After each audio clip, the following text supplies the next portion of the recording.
லங்காஸ்ரீ நேயர்களுக்கு வணக்கம். Lankasri news inside Tamil நிகழ்ச்சியுடன் இன்றும் இணைந்திருக்கின்றீர்கள். ஊடகத்துறையில் சாதிக்க வேண்டுமா? லங்காஸ்ரீயில் இணையுங்கள். Video editor, content creator, news editor பணிக்கு இப்போதை விண்ணப்பியுங்கள். கொழும்பு கோட்டை நீதிமன்றத்திலே மிக முக்கியமான ஒரு உத்தரவு இன்று பிறப்பிக்கப்பட்டது. அதைத்தான் நாங்கள் பிரேக்கிங் நியூஸாக இன்று காலையிலே உங்களுக்கு வழங்கி இருந்தோம். அது சம்பந்தமாக இன்னும் மேலதிக பல தகவல்கள் இன்று மாலை இருந்து எங்களுக்கு கிடைத்திருக்கின்றது. அவற்றையும் நாங்கள் இந்த நிகழ்ச்சியினூடாக விவரமாக உங்களுக்கு தெரியப்படுத்த போகின்றோம். மிக மிக முக்கியமான தகவல், மிக சுவாரஸ்யமான தகவல்கள் இன்று கிடைத்திருக்கின்றது. தான் உயிர்த்த ஞாயிறு தாக்குதல், ஈஸ்டர் அட்டாக்கின் பிரதான சூத்திரதாரி யார் என்பதை தேடிச் செல்லும் விசாரணைகளை மேற்கொண்டு வரும் இந்த விசாரணைகளில் இன்று பல புதிய முக்கியமான நிறைய விடயங்கள் கொழும்பு கோட்டை நீதிமன்றத்திலே வெளிப்படுத்தப்பட்டிருக்கின்றது. இன்றைய தினம் கொழும்பு கோட்டை நீதிமன்றத்திலே ஈஸ்டர் அட்டாக் சம்பந்தமாக சேனல் 4 தொலைக்காட்சிக்கு அசாத் மௌலானா வழங்கிய செவ்வி நேர்காணலில் பேசப்பட்ட விடயங்கள் தொடர்பாக முன்னெடுக்கப்பட்டு வருகின்ற வழக்கு விசாரணை என்றும் விசாரணைக்கு எடுத்துக் கொள்ளப்பட்டது. இந்த வழக்கு சம்பந்தமாக இதற்கு முன்பதாக நாங்கள் எத்தனையோ காணொளிகளில் அன்றன்றைய தினத்துக்கான அப்டேட்டுகளை தொடர்ந்து உங்களுக்கு வழங்கி வருகின்றோம். அதன் அடிப்படையில் CSR அமைப்பின் டைரக்டர் ஃபாதர் ரொஹான் சில்வா CIDயில் முன்வைத்த அந்த முறைப்பாட்டுக்கு அமைய CID அதிகாரிகளால் முன்னெடுக்கப்பட்ட விசாரணைகளை அடுத்து நீதிமன்றத்தில் தொடரப்பட்ட வழக்கு தான் இன்றும் விசாரணைக்கு எடுத்துக்கொள்ளப்பட்டது. இந்த விசாரணையில் இந்த வழக்கின் பிரதான சந்தேக நபர்கள் 3 இருக்கின்றார்கள். தொடர்ந்தும் அவர்கள் யார் என்றால் யாசிம் பாபா, ஜெகில்பாஸ், சமந்த, அதே போல இறுதியாக இணைந்தவர் தான் துவான் சுரேஷ் சலை. மூவருமே இராணுவ புலனாய்வு பிரிவில் இராணுவத்தில் முக்கிய பதவிகளில் இருந்தவர்கள். ஏன் இவர்கள் மூவரும் முக்கிய சந்தேக நபர்கள் என்றால் அதற்கான விவரங்களும் எங்களுடைய கடந்த நாட்களில் நாங்கள் பதிவு செய்து வழங்கிய காணொளிகளில் இருக்கின்றது. இவர்கள் மூவரும் சம்பந்தமாகவும் நிறைய விவரங்கள் வெளிப்படுத்தப்பட்ட நிலையில் இன்று இவர்களுடைய வாக்குமூலங்கள் எல்லாம் வைத்து பார்க்கும் போது மூவருக்கு எதிராக வெளிநாட்டு தடை உத்தரவு பிறப்பிக்கப்பட்டிருக்கிறது. இவர்கள் மூவர் சம்பந்தமாக CIDயில் விசேட விசாரணை பிரிவுகள் விசாரணைகளை தொடர்ந்தும் நீண்ட விசாரணைகளை முன்னெடுத்து வருகின்றார்கள், தீவிரமாக விசாரித்து வருகின்றார்கள். அதற்காகத்தான் இங்கிருந்து CID பணிப்பாளர் ஷானி அபேசேகர உள்ளிட்ட குழுவினர் பிரான்ஸ் வரை சென்று அசாத் மௌலானாவிடமும் வாக்கு மூலம் பெற்று வந்தார்கள். அசாத் மௌலானா தான் இந்த வழக்கின் பிரதான சாட்சியாளர். காரணம், சேனல் 4 தொலைக்காட்சிக்கு அவர் வழங்கிய செவ்வியில் அவர் வெளிப்படுத்திய விடயங்கள் தான் மிக முக்கியமாக இருக்கின்றது. அத்தனை விடயங்களும் அவர் வெளிப்படுத்தியதை அடுத்து தான் இலங்கையில் இந்த ஈஸ்டர் அட்டாக்கு பின்னால் இதன் பிரதான சூத்திரதாரியாக கோட்டாபே ராஜபக்ச தரப்பு தான் செயற்பட்டிருக்கின்றது என்ற ஒரு மாபெரும் சந்தேகம் எழுந்தது. அதனை அடுத்து தான் விசாரணைகள் தீவிரப்படுத்தப்பட்டது. அதன் அடிப்படையில் இதன் உண்மையை உறுதிப்படுத்தும் முகமாகத்தான் இன்று வரை வழக்குகள் தொடர்ந்து விசாரிக்கப்பட்டு வருகின்றது.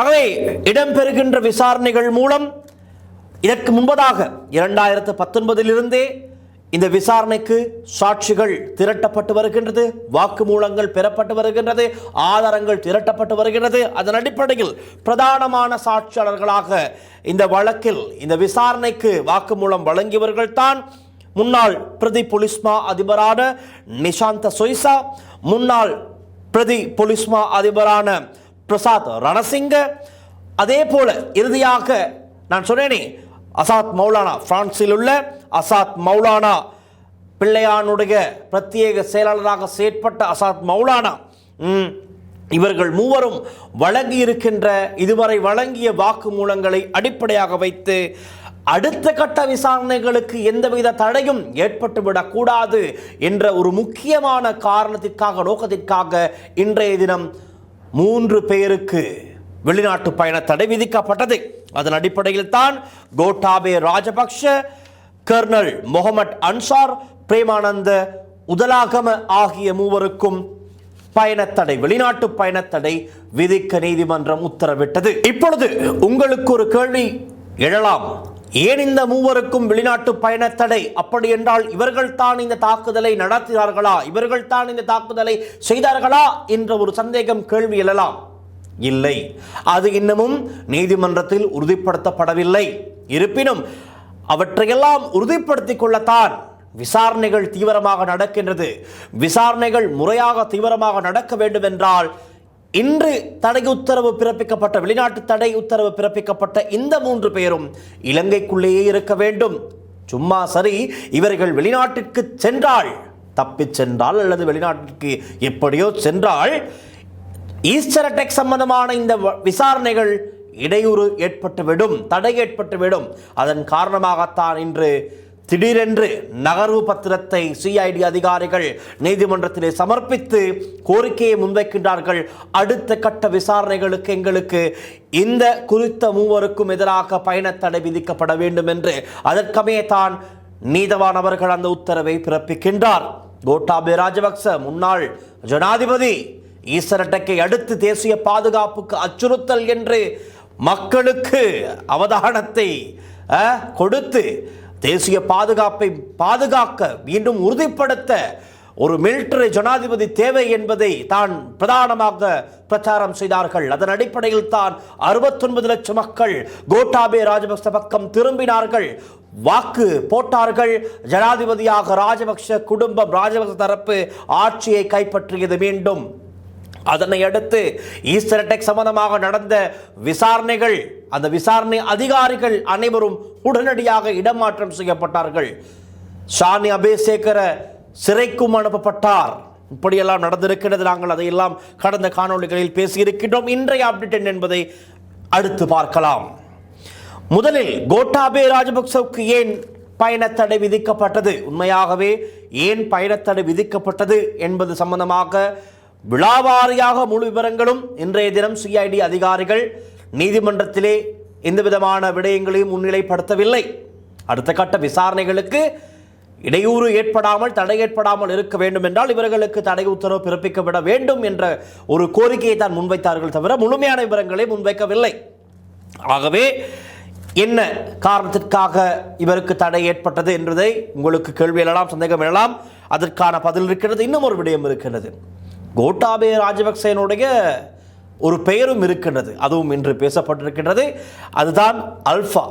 அதாவது பிள்ளையான், கருணாம்மான், அசாத் மௌலானா கூட இருக்கின்றார் இதில். அதே போல கோட்டாபய ராஜபக்ச, சுரேஷ் சலேம், இவர்களுக்கெல்லாம் ஒரு கோட் நேம், ஒரு குறுகிய பெயர் இருக்கின்றது. அந்த குறுகிய பெயர்களுக்கு அமையத்தான் அல்ஃபா என்பவர் கோட்டாபய ராஜபக்ச. சாம் என்ற ஒரு வேர்டும் இருக்கின்றது. சாம் என்றால் சுரேஷ் சலே. இப்படி எல்லாம் இருக்கின்றது. இது சம்பந்தமாக நாங்கள் அடுத்தடுத்து தொடர்ந்து வரும் காணொலிகளில் பேசலாம்.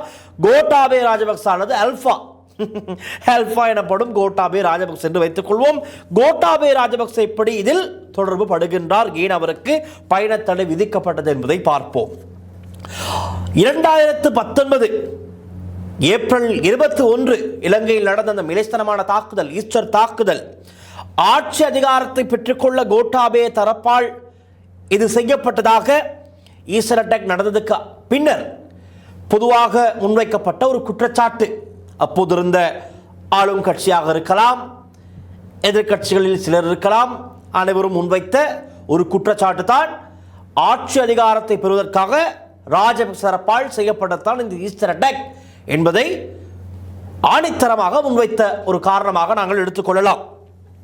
2019 ஆண்டிலிருந்து ஈஸ்டர் அட்டாக் சம்பந்தமாக நடத்தப்பட்டு வரும் விசாரணைகளில் பெறப்பட்டுள்ள வாக்கு மூலங்கள் அடிப்படையாக வைத்து, அதிலும் பிரதானமாக நான் முதலில் குறிப்பிட்டேன் 3 பேருடைய பெயர்கள். முன்னாள் பிரதி பொலிஸ்மா அதிபரான நிஷாந்த சொய்சா, முன்னாள் பிரதி பொலிஸ்மா அதிபர் பிரசாத் ரணசிங்க, பிரான்சில் வசித்து வரும் அசாத் மௌலானா. இந்த 3 பேரும் வழங்கிய வாக்கு மூலங்களின் அடிப்படையிலே தான் கோட்டாபய ராஜபக்சவுக்கு இந்த பயணத்தடை விதிக்கப்பட்டிருக்கின்றது. சிஐடி விசாரணை அதிகாரிகளிடம், இது முக்கியமான ஒரு இடம், சிஐடி விசாரணை அதிகாரிகளிடம் வேறு சில சாட்சிகளும் கைவசம் இருப்பதாக ஒரு சில தகவல்களும் உள்ளது. அதாவது கோட்டாபய ராஜபக்ச சம்பந்தமாக வேறு சில விடயங்களும் சாட்சிகளும் சிஐடியின் விசேட விசாரணை அதிகாரிகளுடைய கையில் இருப்பதாகத்தான் தகவல்கள் இருக்கின்றது. கோட்டா வெளிநாடு சென்றால் என்ன நடக்கும்? இது சம்பந்தமாக முழுமையான தீவிரமான விசாரணைகளை தொடர்ந்து நடத்த முடியாது. அதன் காரணமாக இப்பொழுது வெளிநாட்டு பயணத்தடையை விதித்து விட்டார்கள். நல்ல விடயம். அடுத்ததாக நாங்கள் வருவோம் கர்னல் முகமது அன்சார். யார் இவர்? இவர் சம்பந்தமாகவும் இப்பொழுது அதிகமாக பேசப்படுகின்றது. இதற்கு முன்பதாக லசந்த விக்ரமதுங்கவினுடைய கொலை வழக்கிலும் இவருடைய பெயர் சற்று அடிப்பட்டது. ஆனால் சந்தேக நபரோ குற்றவாளியோ அல்ல, இவருடைய பெயர் அடிப்பட்டது. இவர் இராணுவ புலனாய்வு பிரிவில் இஸ்லாம் எக்ஸ்ட்ரீமிசம், அதாவது மதத்தின் பெயரால் செய்யப்படும் வன்முறைகள், தீவிரவாத செயற்பாடுகள் இருக்கின்றதானே, அவை இராணுவ புலனாய்வு பிரிவில் இஸ்லாம் எக்ஸ்ட்ரீமிசம் சம்பந்தமாக தேடி பார்க்கும் முக்கிய பொறுப்பில் இருந்த ஒரு புலனாய்வு அதிகாரி என்பது தான் சொல்லப்படுகின்றது முகமது அன்சார் என்பவர். ஈஸ்டர் அட்டாக்கு முன்பு தான் இவர் அந்த பதவியில் இருந்திருக்கிறார். இப்பொழுது இவர்கள் சொல்கிறார்கள், அதாவது ஈஸ்டர் அட்டாக் நடக்கும் போது நான் அந்த வேலைப்பாடுகளில் ஈடுபடவில்லை என்று தான் முகமது அன்சாருடைய தரப்பு சொல்லுகின்றது. ஆனாலும் இவர் அந்த கடமையில், அந்த பதவியில் இருந்திருக்கின்றார்.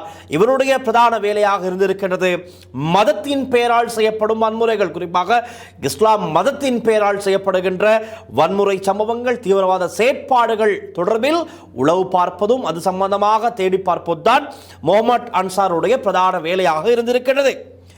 இப்பொழுது ஒரு விடயம் இருக்கின்றது. இங்குதான் பிரதானமாக நிறைய பேர் ஆரம்பத்திலிருந்தே குறிப்பிட்டார்கள். ஜேவிபி, அதாவது ஜேவிபியின் தேசிய பட்டியலில் இருந்த ஒரு நபர் தான் இப்ராஹிம். உதயகமன் பிள்ளை குறிப்பிடுவார் இப்ராஹிம் நானா என்று. இப்ராஹிம் நானா என்றால் அண்ணன், சகோதரன்.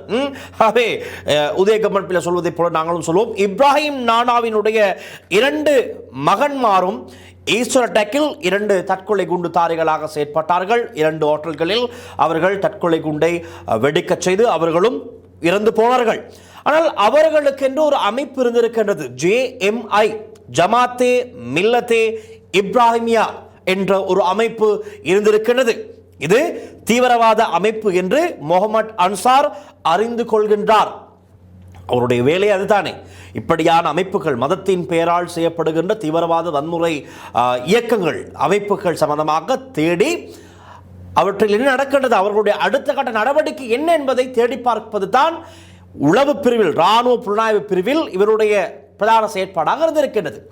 ஆகவே இந்த JMI சம்பந்தமாக, அமைப்பு சம்பந்தமாக முகமது அன்சாருக்கு எல்லா தகவல்கள் கிடைத்தும் அடுத்த கட்டமாக இவர் என்ன செய்கிறார் என்றால், புலனாய்வு பிரிவிலிருந்து ஒரு உளவாளியை அந்த அமைப்பிற்குள் அனுப்புகிறார்.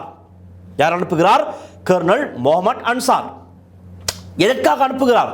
உங்களுக்கு சந்தேகம் வேண்டாமாம், தீவிரவாத செயற்பாட்டை செய்யவா என்று. இல்லை, இவர் இராணுவ புலனாய்வு பிரிவில் இருந்திருக்கின்றார். இவருடைய வேலை அமைப்புகள், தீவிரவாத அல்லது கடும் போக்குவாத அந்த வன்முறை சம்பவங்களை செய்கின்ற அந்த அமைப்பினரின் அடுத்த கட்ட நடவடிக்கை என்ன, அடுத்த வரும் திட்டங்கள் என்ன என்பதை கண்டுபிடிக்கத்தான், அதை தெரிந்து கொள்வதற்காகத்தான் புலனாய்வு பிரிவிலிருந்து ஒருவரை இந்த அமைப்பிற்குள் திட்டமிட்டு இணைக்கின்றார்கள்.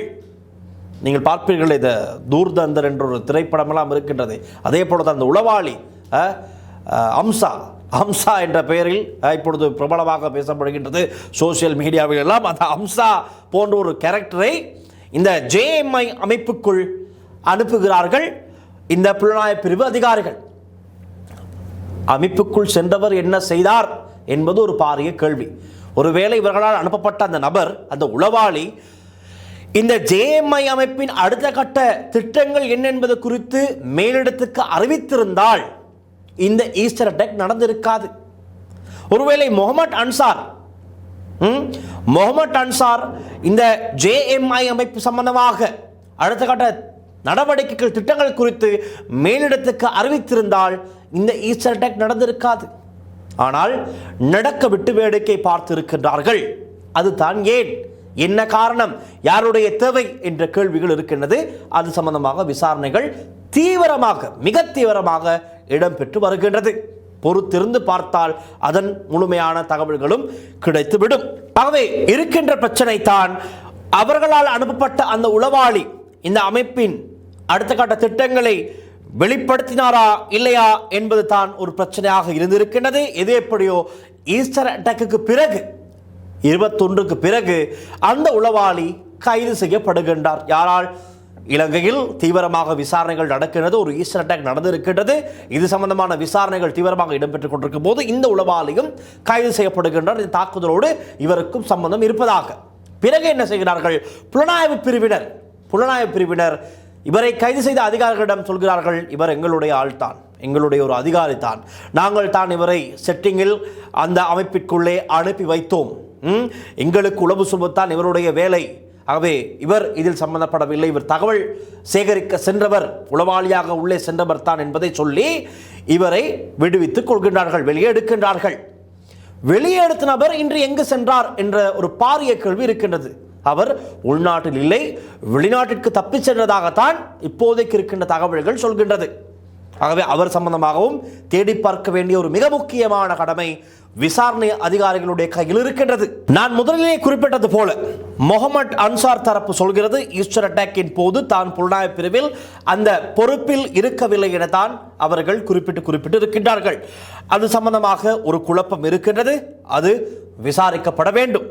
அதே போல JMI அமைப்பு சம்பந்தமாக இன்னும் ஒரு பிரிவினர், அவர்கள் தான் ஊருகுடவத்த பகுதியில், தெமட்டகொடைக்கு அருகில் இருக்கின்றது ஊருகுடவத்த பகுதியில் இருக்கின்ற புலனாய்வு பிரிவில் அதிகாரியான கருணாரத்ன என்ற அதிகாரியும் அவதானித்து வந்திருக்கின்றார், தகவல் சேகரித்திருக்கின்றார். இருப்பினும் ஏன் அவர் சேகரித்த முழுமையான தகவல்களையும் மேலிடத்துக்கு அறிவிக்கவில்லை என்ற ஒரு சந்தேகம், கேள்வி இருக்கின்றது. அவர் சம்பந்தமாகவும் விசாரிக்கப்பட வேண்டியது விசாரணை அதிகாரிகளுடைய கடமை. இதேவேளை இந்த முகமது அன்சார் என்பவர், கர்னல் முகமது அன்சார் என்பவர் சுரேஷ் சலேவின் நம்பிக்கையை வென்ற, அவரோடு நெருங்கிய தொடர்பில் இருந்த ஒரு அதிகாரி என்பதும் குறிப்பிடத்தக்கது. இதன் காரணமாகவும் வெளிநாட்டு பயணத்தடை பெறப்பட்டிருக்கலாம். நான் ஆரம்பத்தில் கூறினேன் தானே, இவர்களுக்கு எதிராக வெளிநாட்டு பயணத்தடை விதிக்க என்ன காரணம் என்பது முழுமையாக விலாவாரியாக இன்று வெளிப்படுத்தப்படவில்லை. இருப்பினும் ஒரு சில யூகங்கள் இருக்கின்றது. சுரேஷ் சலேவனுடன் இவர் நெருங்கிய தொடர்பில் இருக்கின்றார். அவருடைய கோலையா ஒரு வலது கை என்பதை போலத்தான் கர்னல் முகமது அன்சார் செயற்பட்டிருக்கின்றார். அவர் அதுவும் இஸ்லாமிக், அதாவது மதத்தின் அடிப்படையிலே வன்முறை சம்பவங்களில் தீவிரவாத செயற்பாடுகளில் ஈடுபடுகின்றவர்களுடைய செயற்பாடுகள் குறித்து அவதானித்து வந்திருக்கின்றார். அவை முக்கியமான பல ஆதாரங்கள் இவரிடம் இருக்கின்றது, சாட்சிகள் இருக்கின்றது. இவர் வெளிநாடு சென்றால் அந்த லைன் ஸ்டாப் ஆகிவிடும், தடையாகிவிடும். ஆகவே தான் இவருக்கும் வெளிநாடு செல்ல தடை உத்தரவு பெறப்பட்டிருக்கின்றது. அடுத்ததாக வருவோம். நான் குறிப்பிட்டேன் பிரேமானந்த உதலாகம, இவருடைய ஷார்ட் நேம் என்னவென்றால் சில்வா என்றும் இவரை அழைப்பார்கள். யார் இந்த சில்வா என்றால், நீண்ட காலமாக பிள்ளையானோடு சேர்ந்து செயற்பட்ட ஒருவர் என்பது குறிப்பிடத்தக்கது. தெரியும் தானே, இயக்கத்திலிருந்து பிள்ளையான் விலகி அவருடைய குழுவினரோடு இலங்கை அரசாங்கத்திற்கு, முக்கியமாக மஹிந்த ராஜபக்ச அரசாங்கத்திற்கு இவர் ஒத்துழைப்பு வழங்க பிறகுதான் யுத்தம் முடிவுக்கு வருகின்றது. அதைத்தான் இன்று உதயகம்மன் பில, நாமல் ராஜபக்ச தரப்பினர் எல்லாம் சொல்கிறார்கள். உண்மையாகவே பிள்ளையான் போன்றவர்கள் தேசிய வீரராக போற்றப்பட வேண்டியவர்கள். இலங்கையில் யுத்தத்தை முடிவுக்கு கொண்டு வர பிள்ளையான் போன்றவர்கள் இல்லை என்றால் எங்களால் இது முடிந்திருக்காது. ஏன் சரத் பொன்சேகாவை குறிப்பிடுகின்றார்?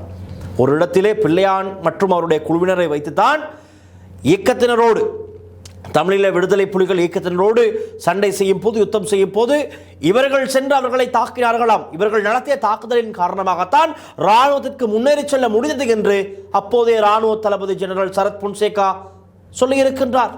ஆகவே இவர்களும் இந்த யுத்தத்திலே யுத்தம் செய்திருக்கிறார்கள், சண்டை செய்திருக்கின்றார்கள். அதன் காரணமாகத்தான் இன்றும் சிங்களவர்கள் மத்தியில் பிள்ளையான் போன்றவர்கள், சிங்களவர்கள் என்றால் சிங்களவர்கள் ஏற்றுக்கொள்ளவில்லை, இந்த அரசியல்வாதிகள் உதயகம்மன் பிள்ளை, விமல் வீரவன்ச, நாமல் ராஜபக்சர்கள் யாராக இருந்தாலும் அவர்கள் குறிப்பிடுவது பிள்ளையான் ஒரு தேசிய வீரர், அவர்களுக்கு தேசிய வீரர். அதன் காரணமாக அதில் சொல்லப்படுகின்றது சில்வா, இந்த பிரேமானந்த உதலகமன் நீண்ட காலமாக பிள்ளையானோடு சேர்ந்து செயற்பட்ட ஒருவர், ஓய்வு பெற்ற ஒரு இராணுவ அதிகாரி, தற்போது நன்கு தமிழ் பேசக்கூடியவர். தமிழ், சிங்களம், ஆங்கிலம் மூன்றுமே சரளமாக பேசுபவர். தமிழ் பேசினால் இவர் தமிழரை போலத்தான் இருப்பார், அவ்வளவு தேர்ச்சி, நன்காக பேசக்கூடியவர். அதே போல 2017 ஆண்டு பிள்ளையானை சிறையிலும் சென்று பார்த்து விட்டு வந்திருக்கின்றார். இது முக்கியமான ஒரு விடயம். இங்குதான் டேர்னிங் பாயிண்ட்ஸ் இருக்கின்றது. 2017 பிள்ளையானை சிறையில் சந்தித்திருக்கின்றார். அதாவது 2017 ஆகஸ்ட் மாதம் இந்த சில்வா என்பவர் அசாத் மௌலானா, அப்பொழுது பிள்ளையானுடைய பிரத்யேக செயலாளர் அசாத் மௌலானாவை தொடர்பு கொண்டு எனக்கு சிறையில் இருக்கின்ற பிள்ளையானை சந்திக்க வேண்டும், ஏற்பாடு செய்து தாருங்கள் என்று கேட்டதற்கு அமைய அசாத் மௌலானா அந்த ஏற்பாடை செய்கின்றார். கொழும்பில் இருந்து சரி எங்கிருந்தும் சரி மட்டக்களப்புக்கு சென்று அசாத் மௌலானாவை சந்தித்து இருவரும் சேர்ந்து மட்டக்களப்பு சிறைச்சாலைக்கு செல்கின்றார்கள். இவர் ஒரு இராணுவ அதிகாரி, ஆகவே இவருக்கு ஏதோ ஒரு விதத்திலே ஒரு சப்போர்ட் கிடைத்திருக்கின்றது. அங்கு இவருடைய பெயர் எங்குமே பதிவு செய்யப்படவில்லை. இந்த இடத்திலே இன்னும் ஒரு விடயத்தை குறிப்பிட்டாக வேண்டும். நாமல் ராஜபக்ஷ அன்று போன வாரம் சொல்லிக் கொண்டிருந்தார் ஊடக சந்திப்பிலே, நான் சிறைச்சாலைக்கு சென்றேன் தான், நான் பிள்ளையாரை சந்தித்தேன் தான், ஏன் எதுவும் பிரச்சனையா, எல்லா பதிவுகளும் இருக்கின்றது, அப்படி என்றால் இருக்க வேண்டும், சிறைச்சாலை அதிகாரிகள் எங்களோடு இருந்திருக்க வேண்டும் தானே, இதையெல்லாம் அவர்கள் இல்லாமல் நாங்கள் எப்படி பிள்ளையாரை சந்தித்திருக்க முடியும் என்று பல கேள்விகள் ஆக்ரோஷமாக கேட்டார். ஆனால் எப்படி ஒரு சிறைச்சாலை கைதியை, சிறையில் இருக்கின்ற சிறை கைதியை அன்ஒஃபிஷியலாக சந்திக்கலாம் என்பதற்கு நல்ல ஒரு உதாரணம் கிடைத்திருக்கின்றது. அவர் அப்போதும் கேட்டார், மதில் மேலே ஏறி வந்தால் நான் சந்தித்தேன் என்று கூட ஒரு கேள்வி கேட்டார். அதற்கான பதில் இருக்கிறது. இதோ இந்த சில்வா பிள்ளையானை அன்ஒஃபிஷியலாக சந்தித்திருக்கின்றார். இவர் சிறைச்சாலைக்கு சென்று வந்ததற்கு எந்த விதமான ஆதாரங்களும் இல்லை. இருக்கின்ற ஒரே ஆதாரம் அசாத் மௌலானா வழங்கிய வாக்குமூலம் தான் இது. ஆகவே இதன் அடிப்படையில் தான் சில்வா இந்த பிரேமானந்த உதலாகம சிறைச்சாலைக்கு சென்று 2 மணி நேரங்களுக்கு மேலதிகமாக பிள்ளையானோடு பேசியிருப்பது வெளிப்படுத்தப்பட்டிருக்கின்றது. 2 மணி நேரத்துக்கு மேல் என்ன அப்படி பேசினார்கள்? தனிப்பட்ட விடயங்களா, குடும்ப கதைகளா, இல்லது என்ன? சில்வா என்ற ஒரு அதிகாரி பிள்ளையானை சந்தித்து 2 மணித்தியாலங்களுக்கு மேலே பேசியது என்ன என்பதை கண்டுபிடிக்க வேண்டும். அது சம்பந்தமாக விசாரணைகள் நடக்கட்டும். ஆகவே தான் 2 மணித்தியாலங்களுக்கு மேலே பேசிய அவ்வளவு நெருக்கமாக இவர்கள் இருந்திருக்கின்றார்கள். அந்த கம்யூனிகேஷன் இருந்திருக்கின்றது, அந்த ரிலேஷன்ஷிப், அந்த பாண்ட் அது இருந்திருக்கின்றது. பாருங்கள், 2 மணி நேரங்களுக்கு மேலதிகமாக பேசியிருக்கின்றார். ஆனால் இது சம்பந்தமாக வெளிப்படுத்திய அசாத் மௌலானா ஒரு விடயத்தை குறிப்பிட்டிருக்கிறார். என்னவென்றால், இவருக்கு ஒரு சந்தேகம் இருக்கின்றதாம். அதாவது அசாத் மௌலானாவுக்கு ஒரு சந்தேகம் இருக்கின்றதாம், சில்வாவை பிள்ளையானை சந்திக்க அனுப்பியது ஒருவேளை சுரேஷ் அலையாகவும் இருக்கலாம் என்ற ஒரு சந்தேகம் அசாத் மௌலானாவுக்கு இருப்பதாக அசாத் மௌலானா அவருடைய வாக்குமூலத்திலே குறிப்பிட்டு இருக்கின்றார். இந்த சந்திப்பு சிறைச்சாலை புக் செய்திலும் பதிவு செய்யப்படவில்லை. சில்வா ஒரு நீண்டகால இராணுவ அதிகாரி, எப்படியோ அங்கு அவருக்கு ஒரு சப்போர்ட் கொடுத்து நான் சொல்லிவிட்டேன். இதன் அடிப்படையில் மேற்குறித்த நான் குறிப்பிட்ட அந்த 2 பேரும், ஒன்று கர்னல் முகமது அன்சார், இன்னொன்று பிரேமானந்த உதலாகம சில்வா எனப்படும் 2 பேரும் சுரேஷ் சலேவோடு நெருங்கி செயற்பட்டு வந்த இராணுவ அதிகாரிகள், புலனாய்வு அதிகாரிகள், இராணுவ அதிகாரிகள் யாராக இருந்தாலும் சுரேஷ் சலேவோடு நெருங்கி செயற்பட்டவர்கள். இதன் காரணமாகத்தான் இப்பொழுது சுரேஷ் சலே தடுத்து வைக்கப்பட்டு விசாரணைக்கு உட்படுத்தப்பட்டு வருகின்றார். இவரிடம் நிச்சயமாக வாக்குமூலங்கள் பெறப்பட்டிருக்க வேண்டும். இவர் வாய் திறந்திருக்க வேண்டும். வாய் திறக்காமல் இந்த நடவடிக்கைகள் இடம்பெற்றிருக்க வாய்ப்பே இல்லை. அவர் வாய் திறந்ததன் காரணமாகத்தான் இவர்கள் சம்பந்தமாக இன்று பெரிதாக பேசப்படுகின்றது. வெளிநாட்டு பயணத்தடையும் உத்தரவும் பெறப்பட்டிருக்கிறது. ஆகவே சுரேஷ் சலேவோடு நெருங்கி செயற்பட்ட பல விடயங்கள் அறிந்த இருவர் சம்பந்தமாகவும் இனி விசாரணைகள் இடம்பெறும். விசாரணைகள் நடப்பது சம்பந்தமான முக்கியமான காரணிகள் நீதிமன்றத்திலே முன்னிலைப்படுத்தப்படும். அவற்றையும் நாங்கள் உங்களுக்கு அடுத்தடுத்து நிகழ்ச்சிகளில் வழங்க தயாராக இருக்கின்றோம். இதே வேளையில் சுரேஷ் சலே தரப்பில் மிக முக்கியமான ஒரு விடயம் இன்றைய தினம் நீதிமன்றத்திலே முன்னிலைப்படுத்தப்பட்டது. அதான் அவருடைய மனநிலை சம்பந்தமாக ஒரு பாரிய பிரச்சனை உருவாகி இருக்கிறது. நான் அது சம்பந்தமாக உங்களுக்கு சொல்கின்றேன். அதாவது சட்ட வைத்திய அதிகாரியின் அறிக்கையை அடிப்படையாக வைத்து சுரேஷ் சலே தரப்பு சட்டத்தரணிகள் நகர்வு பத்திரம் ஒன்றை முன்வைத்து சுரேஷ் சலேவின் உடல்நிலை மற்றும் மனநிலை குறித்த காரணிகளை வெளிப்படுத்தி இருக்கின்றார்கள். அதன் போதுதான் முக்கிய காரணிகள் வெளிப்படுத்தப்பட்டது. அதாவது சுரேஷ் சலே கடும் மன உளைச்சலில் இருப்பதாகவும், ரிஸ்க் ஆஃப் சூசைட் அதிகமாக, அதாவது தற்கொலை செய்து கொள்ளும் நிலைமை அதிகமாக இருப்பதாகவும், அவருடைய மனநிலை அவ்வளவு மோசமாக உள்ளதாக குறிப்பிட்டிருக்கின்றார்கள். அவரை சிகிச்சை அளிக்கக்கூடிய வகையிலான ஒரு இடம், அதாவது இவர்களுடைய கோரிக்கை என்னவென்றால், சொல்லாமல் சொல்வது, இவரை சிஐடியிலிருந்து வெளியே எடுத்து ஒரு மருத்துவமனையில் பலரும் வந்து பார்த்து சந்திக்கக்கூடிய, இவருக்கு அந்த ஜூஸ் எல்லாம் பெற்றுக் கொடுக்கக்கூடிய ஒரு இடத்தில் இவரை வைத்தால் இலகுவாக இருக்கும் என்பதை போலத்தான் இவருடைய தரப்பு கோரிக்கை இருக்கிறது. அதன் காரணமாக இவருடைய இந்த மருத்துவ அறிக்கை, அதாவது சட்ட வைத்திய அதிகாரியினுடைய மருத்துவ அறிக்கை தான். அதை தாண்டி யாரும் அதை மறுக்க முடியாது. இல்லை, இது அப்படி வாய்ப்பில்லை என்று யாரும் சொல்ல முடியாது. மருத்துவ அதிகாரி, சட்ட வைத்திய மருத்துவ அதிகாரி முன்வைத்த ரிப்போர்ட் தான் இது. அதை அடிப்படையாக வைத்தான் இவர்கள் இந்த காரணிகளை முன்வைத்திருக்க வேண்டும். அதில் அவர்கள் குறிப்பிடுகிறார்கள், அதையும் சொல்லி காட்டுகிறேன். சுரேஷ் சலே சேதுவின் அசாகான இடத்தை வேணுமாம். அதாவது சுரேஷ் சலே மிகுந்த மன உளைச்சலுக்கு உள்ளாக்கப்பட்டிருக்கின்றார். இவர் எந்த நேரத்திலும் தற்கொலை செய்து கொள்ளக்கூடிய வாய்ப்புகள் இருக்கின்றது. ஏற்கனவே ரங்க நிஷாந்த், அதாவது குளியாப்பட்டியில் திரைசேரியில் சம்பந்தப்பட்ட அந்த நபர் ரங்க நிஷாந்த் தற்கொலை செய்து கொண்டார். அது தற்கொலை என்று நீதிமன்றம் உறுதிப்படுத்தி இருக்கின்றது. அடுத்ததாக கபில சந்திரசேன, மஹிந்த ராஜபக்சவுக்கு 60 மில்லியன் கொடுத்தாங்க வாக்கு மூலம் கொடுத்த கபில சந்திரசேன அரவிந்தர் சிவாவுடைய வீட்டில் வைத்து தற்கொலை செய்து கொண்டார். அதுவும் ஒரு மன உளைச்சலா இல்லையா என்பது குறித்து அது விசாரணைகள் நடக்கின்றது. அடுத்து இவர்கள் முன்கூட்டியே அறிவித்திருக்கிறார்கள், சொல்லியிருக்கிறார்கள் இவருடைய தரப்பு, சுரேஷ் சலே எந்த நேரத்திலும் தற்கொலை செய்து கொள்ளலாம். மிக முக்கியமான அவதானமான ஒரு விடயம்.